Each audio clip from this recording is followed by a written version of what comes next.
자, 먼저 대만 선거 결과 민진당의 라이칭더 이 반중 후보가 승리하면서 드디어 대만 독립을 수호하는 민진당 정권이 현직 차이잉원 재선으로 8년, 그리고 앞으로 라이칭더 4년, 이렇게 벌써 12년째 민진당 반중 정권 연장이 보장된 상황인데요. 여기에 대해서 바이든은 우리는 대만 독립을 지지한 적 없다, 이런 식으로 일단 이번 대만 총통선거 결과에 대해서 최대한 중립 기여를 박으면서 중국으로부터 옮겨올 수 있는 불필요한 시비 털기를 차단하려는 모습이고요. 다음 이제 중국 시진핑은 이번 대만 총통선거 결과에 대해서 사실 본인도 약간 책임 의식이 없을 수가 없는 게, 바로 이 대만 선거 일주일 전에 성명을 통해 가지고 중국과 대만의 통일은 역사적 필연이다, 이렇게 발언해 가지고 당시 이제 그 대만 민진당하고 차이잉원 현직 총통이 막 유감 표명하고 선거 개입 아니냐고 난리 쳤었거든요. 근데 이번에 이렇게 예상보다 큰 표 차이로 친중 국민당이 패배를 해버리니까, 일단 그 공산당이 평소 잘하는 묵묵부답 내지는 아닥. 그래서 이제 중국 공산당 그 기관지 신화통신도 보면은 외교면에 이스라엘 하마스 폭격 요거랑 외교부 대변인이 대만 문제에 대해서 미국은 하나의 중국을 지지한다는 약속을 준수하라, 이런 성명만 있어요. 근데 아시다시피 지금 중국 시진핑이 가장 재앙급으로 여기는 시나리오가 뭔지 아시죠? 바로 예전 그 구소련, 그러니까 그 소비에트 연방제처럼 중국이 여러 연방 형태로 쪼개지는, 이거를 제일 극혐하는데, 그 트리거가 대만의 공식적인 독립선언이 될 수 있다는 거. 이걸 지금 시진핑 입장에서 제일 경계하는 거거든요. 만약에 이런 일이 일어나면 시진핑도 그때는 뭐가지 날아갑니다. 그래서 이제 일본이 한 번씩 이제 조롱하듯이 방송에서 중국의 미래 지도 이렇게 이제 그 보여주는 게 바로 이런 연방제 형태인데, 정말 뭐 예전 춘추 전국시대 저리가라격으로다가 이게 뭐야, 동튀르기스탄, 만주, 북경, 티벳, 몽골, 위구르 뭐 다 쪼개져 있죠. 그래서 이제 중국이 그 트위터, 페이스북, 유튜브 같은 이런 글로벌 SNS를 차단하는 데는 다 이유가 있습니다. 이게 이제 중동처럼 SNS를 통해서 소수 민족들이 뭉치는 그런 걸 사전에 차단하기 위해서, 또는 그런 움직임이 있다는 걸 미리 다 그 사전에 파악을 하려면은 중국 그 내수용 SNS로는 얼마든지 센서링이 가능하니까 그런 거죠. 하여튼 그래서 이번 대만 총통선거에서 친중인 중국 국민당이 반드시 승리를 했어야 자기 체면이 서는 것이었던 시진핑 입장에서는 지금 또 흑역사 하나가 추가된 셈입니다. 러나 반갑습니다. 제가 오늘 너무 꼰대 같은 소리만 많이 한 것 같아가지고 조금 신식 뉴스로다가 좀 준비했는데, LG전자가 주말 그 CES 2024에서 피날레를 화려하게 장식했다는 소식이 들려왔는데요. 그게 바로 알파불이라는 LG전자가 만든 최초의 전기차를 컨셉트카로 공개한 것이었습니다. 사실 LG전자가 뭐 맨날 삼성전자 뭐 밑에만 빤다 뭐 이런 그 안 좋은 평가도 있지만, 의외로 신박한 제품 많이 그동안 만들어냈었거든요. 근데 보면은 LG전자가 만든 전기차, 여기 운전석 앞유리가 일단 투명의 OLED로 돼 있어가지고 그야말로 인포테인먼트 기술의 집대성인데요. 일단 운전자가 직접 운전할 때는 그냥 일반 자동차 앞유리처럼 그렇게 됐다가, 이제 장거리를 자율주행 모드로 갈 때 이제 심심하니까 요걸 스크린으로 바꿔가지고 영화도 보고 정보도 검색하고 뭐 게임도 하고 이런 게 가능하고요. 그다음에 이제 이게 스마트 가전하고도 다 연결되고 하여간 AI 어플라이언스에 다 연동이 된대요. 자, 그다음 전기차 업계 또 다른 소식이 있는데요. 미국의 자동차 전문지 카버즈에 따르면 포르쉐가 수소차 개발에 나섰다는 소식인데, 이제 이걸 정확하게 말하면은 전기차의 그런 구조에다가 배터리만 그 수소 연료전지 퓨얼셀을 쓸 수도 있고, 아니면 수소 탱크를 비치할 수도 있는 이런 기술로 포르쉐가 독일 특허청에 출원한 이 특허 사실을 이번에 카버즈가 공개를 한 겁니다.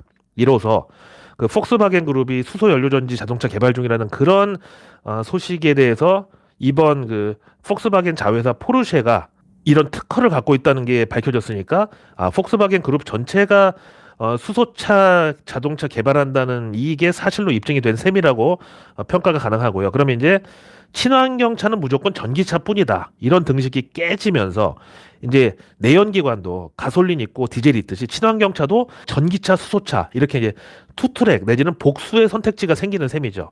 아시다시피 원래 독일 자동차 엔진 기술의 그 백미는 디젤 엔진입니다.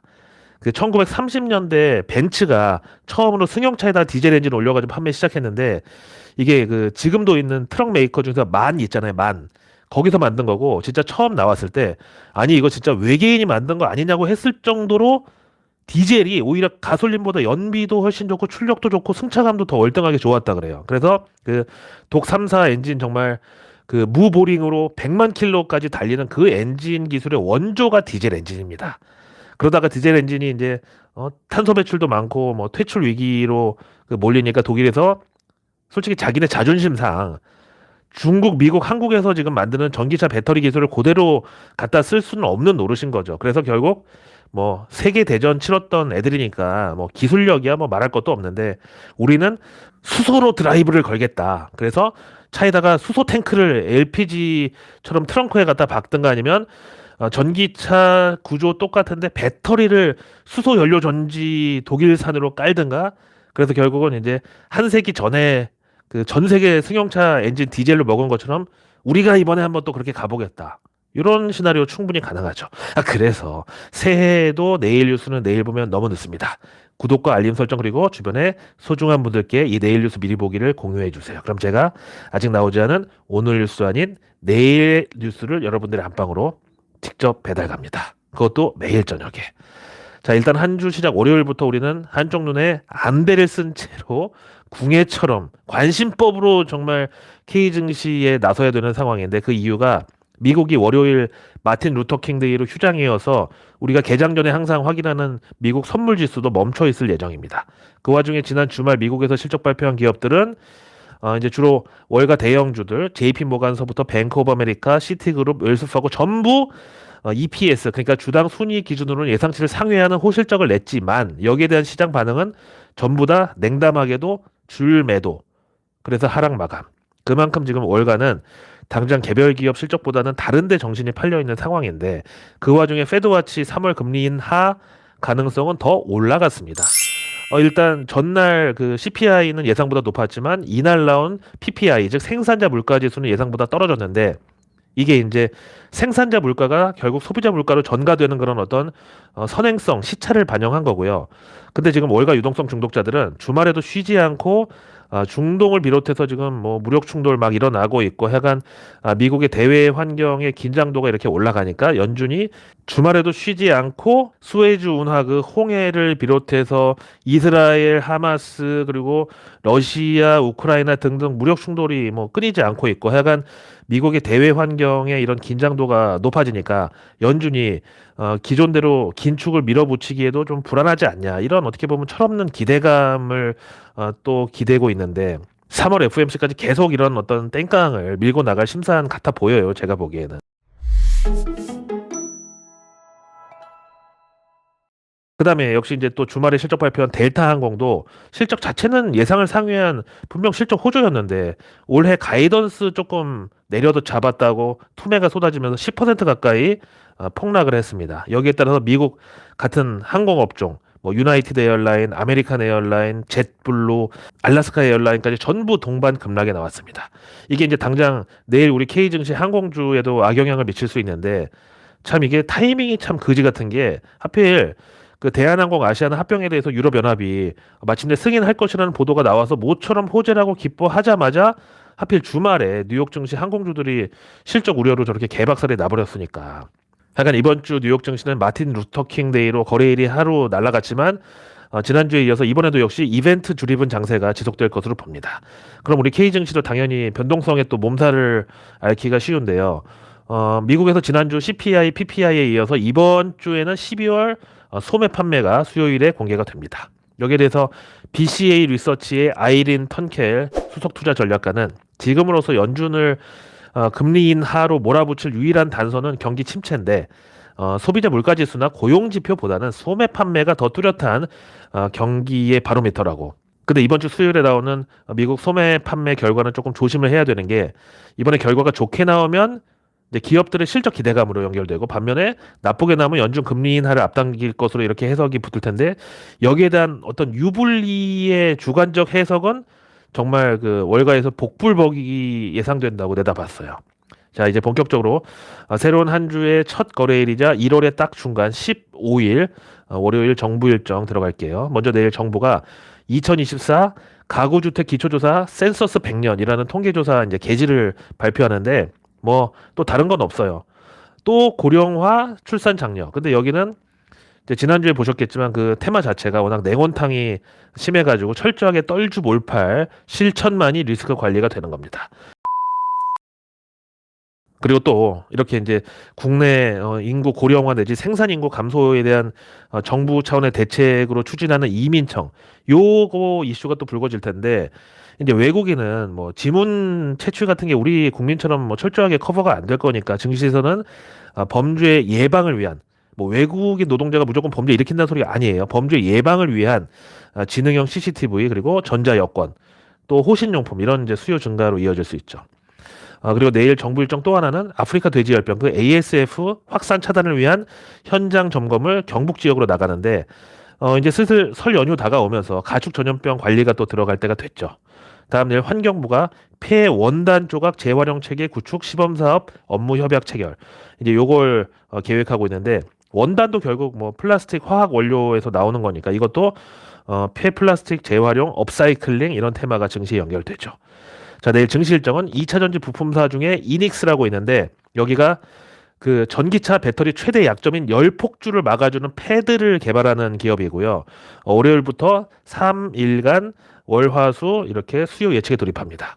만약 이번에 여기 이닉스 수요 예측 잘 나오면 바로 공모가 정해가지고 청약 들어가고 2월 초에 코스닥 상장할 예정인데요. 근데 이번 수요 예측에서 또 너무 대박이 나면 그 또 피가 뜨거운 분들, 급등주 좋아하는 분들이 역시 K증시에서 돈 벌려면 2차 전지 말고는 없다. 그래서 에코프로 베팅했던 그 수요가 여기로 또 이전에 가는 거고, 또 반대로 수요 예측이 시들했다 그러면 그래, 이제 2차 전지는 한물 갔다.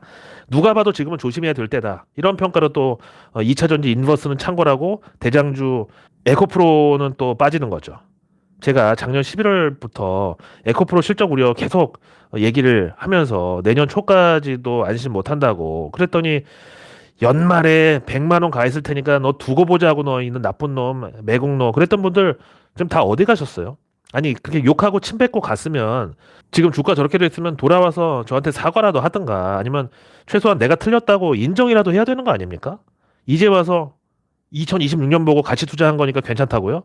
그 전에 파는 사람은 다 매국노라고요? 아니, 처음부터 가치 투자 성향인 그런 사람들은 그런 주식을 안 샀다니까요. 그래서 참 제가 이번에 보니까 자꾸 무지성, 도박성으로 모든 걸 하려는 그런 사람들은 이제 매번 틀리니까 그럴 때마다 자기 자신을 부정당해. 그러니까 결국 자존감이 떨어지고, 그래서 고집은 더 세지고, 그러다가 사고는 경직되고 행동은 점점 과격해지고, 그러다 결국 자멸하는 경우를 주변에서 제가 많이 봅니다. 그리고 또 지금은 박순혁, 선대인 그 두 사람 없이도 자기들끼리 금융개혁당 창당을 한다고 그러던데, 아니 솔직히 처음부터 에코프로 들어간 게 돈 벌려고 산 거지 애국하려고 그런 거예요? 아니면 애초부터 금융개혁을 아예 하겠다고 에코프로를 주식 매수한 거예요? 아, 솔직히 까놓고 말해서 쉽고 편하게 돈 벌려고 들어갔는데 그게 뜻대로 안 되니까, 그러면 그때라도 내가 속았다, 당했다라고 인정을 해야 되는데, 그건 또 죽어도 그렇게 하기 싫거든. 그러니까 갑자기 애국투사 내지는 금융 카르텔 파괴자로 왜 거기서 안면을 바꾸냐고요. 하여간 이런 게 제일 악질이야. 자기가 졌으면 승복을 해야 하고 인정을 해야 되는데, 그 대신 아예 룰을 바꾸고 판을 바꿔버리겠다고 달려드는 거.